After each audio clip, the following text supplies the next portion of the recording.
Ito na nga mga madi ang sinasabi ng lahat, lalong-lalo na doon sa mga nag-abroad galing sa Europa. Nagabi na dito sa Pilipinas pero yung mata mo is dilat na dilat pa at yung ibang tao is humihilik pa pati puwet. Bakit mga madi? Dahil dito sa Pilipinas mga madi is nauuna tayo ng 7 hours doon sa Europa. Yung Europa naman mga madi is huli din sila ng 7 hours dito sa Pilipinas kaya medyo nauuna yung oras natin. At dahil nga mga madi kakauwi ko lang galing Germany, yung Germany mga madi is part of Europe siya na bansa. Kaya yung oras natin mga madi nauna kaysa doon kaya naninibago talaga ang aking mata at aking katawan. Alas 12 pala ng madaling araw dito ngayon mga madi pero hindi ako makatulog kahit anong ikot ko at kahit anong pikit ko sa aking mga mata, hindi talaga ako nakatulog. Kaya ang ginawa ko mga madi is nag-shower na lang ako at pumunta dito sa tindahan ng aking mama. Magandang araw pala sa inyong lahat mga madi at syempre huwag nating kakalimutan ang ating mga marites na kapitbahay para naman hindi din nila tayo makalimutang i-chismis. Huy! Kaya ayun mga madi, nakikita nyo naman is wala talaga kayong tao na makikita dito sa video ay meron palang pusa. Si Marites na pusa. Uy. Ayaw ko namang sayangin yung oras ko mga madi na nakahiga lang at hindi naman ako makatulog kaya ayun nga mga madi ang ginawa ko is pumunta ako dito sa tindahan ni mama para linisan itong mga sibuyas niya na hindi pa nalinisan. Sa mga hindi pa nakakaalam mga madi, syempre hindi nyo alam talaga kasi hindi ko naman sinasabi, charot. Bitaw mga madi, no, yung mother ko pala mga madi is nagninegosyo siya ng mga sarit-saring gulay dito sa Dipolog City. Matatagpuan ito mga mading stall niya sa Bagsakan ni Edad, malapit po sa ABC na school, yung school po ni Amatong po na College ABC School.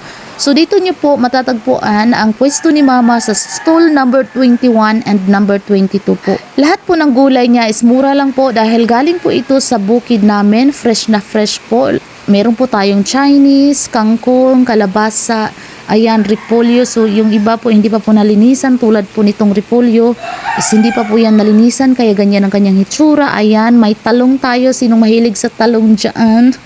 Syempre meron din tayong carrots. Ayan. Halos po lahat na nagtitinda ng gulay dyan sa merkado sa Dipolog City, dito po sila bumibili ng gulay sa Bagsakan ni Edad. Dahil po dito po sa Bagsakan ni Edad is bagsakan po ito ng gulay galing po sa bukid. Ibig pong sabihin dahil bagsakan po siya ng gulay so medyo makakales po kayo, makakamura po kayo dito kung dito po kayo bumibili kaysa doon po sa merkado kayo bumibili. Dahil po sa merkado po is dito po sila bumibili kaya may patong na po sila noon na malaki. Syempre po papatungan din po nila yan kaya mas mahal po ang kanilang benta para naman po maka-earn din sila sa kanilang negosyo. At dahil tapos na akong nagwalis mga madi kaya itutour ko kayo dito ngayon sa loob ng market. At syempre wag niyong asahan mga madi ko ano yung makikita nyo. Syempre gulay yung makikita nyo dahil gulayan po ito. So ito palang pwesto na ito mga madi, sa Mother Earth ko rin ito. So bago pala itong nakuha niya ang pwesto na ito. So ayan, so nakikita nyo naman, wag nyo nang i-expect mga madi na malinis yung makikita nyo dahil medyo makalat talaga dito ngayon. Tulad nito. Dahil kahapon mga madi is nagbagsakan yung mga gulay dito, maraming stock na dumating. Syempre nilinisan siya ng mga nagtitinda rin ng gulay. Kaya ito, tignan nyo naman ang daming sibuyas. Kaya bumili na po kayo dito.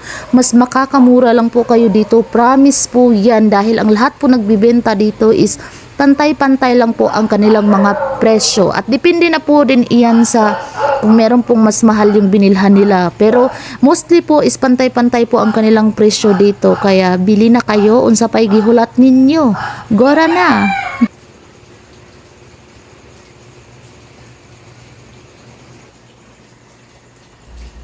At sa mga nakatira dito sa Dipolog City at nagbibenta ng mga turon na saging or yung mga ihaw-ihaw na saging, ano pang hinihintay mo? Pumunta ka na dito sa Bagsakan ni Edad, stall number 1. Ayan, nakikita nyo naman, pagpasok nyo pa lang po dito sa market na ito, number 1 po yung makikita nyo, nagbaha po talaga yung saging dito at makakamura lang po kayo pag dito kayo bumibili. Kaya bili na po kayo dito sa stall number 1. Ayan, natindahan at maraming saging. Sa mahilig sa saging dyan, dito din kayo bumili kasi mura lang po.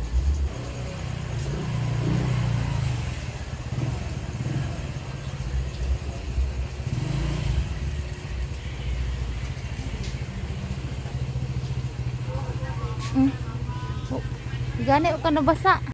Ngayong araw pala mga madi, nagbalot din kami ng mga gulay na ipangtinda ni Mama doon sa Dapitan City dahil nagtitinda din po sila doon sa Dapitan City ng 2 araw. At sa mga taga Dapitan City po, at kung gusto niyo pong makamura ng gulay, bumili po kayo sa pwesto ni Mama. Doon niyo po sila makikita sa malapit po sa City Hall sa Dapitan City. Diyan po sila nagtitinda ng 2 araw. Every week po silang nagtitinda doon sa Dapitan City dahil may tinatawag po na tabo. Sa Bisaya po is tabo po. Hindi ko po alam kung anong Tagalog po sa tabo dahil kung sa Tagalog po ang tabo is yun po yung panggamit natin pangligo. Sa CR po natin iyan matatagpuan. Kaya ayun po, tabo. So mag-research na lang po kayo dyang mga Tagalog na hindi nyo alam kung ano yung tabo. Basta yung tabo, mga mali, yung maraming nagtitinda ng mga gulay, mga isda, yun yung tabo na tinatawag. Kaya pupunta sila Mama doon para makabenta din naman sila ng maraming gulay. Ganito po kasipag ang aking Mother Earth mga madi. So nakikita nyo naman, tumutulong din siya, nagtitinda kaya minsan nabubughat na rin. Ano ba yung nabubughat? Nabibinat pala, Cherise. Pasensya naman mga madi dahil hindi ako Tagalog, Bisaya po ako. So kinakarga na namin lahat sa sasakyan mga madi, yung lahat ng gulay na ititinda ni Mother Earth doon sa Dapitan City at sana ay makabenta sila ng marami. Mga almost 14 years na po or 15 years na pong nagtatrabaho or nagninegosyo si Mama mga madi ng mga gulay at sa awa po ng Diyos is maganda naman po yung takbo ng kanyang negosyo. Salamat po sa inyong panunood mga madi at magkita-kita po tayo sa susunod na video. Bye-bye! Hoy, panghawid!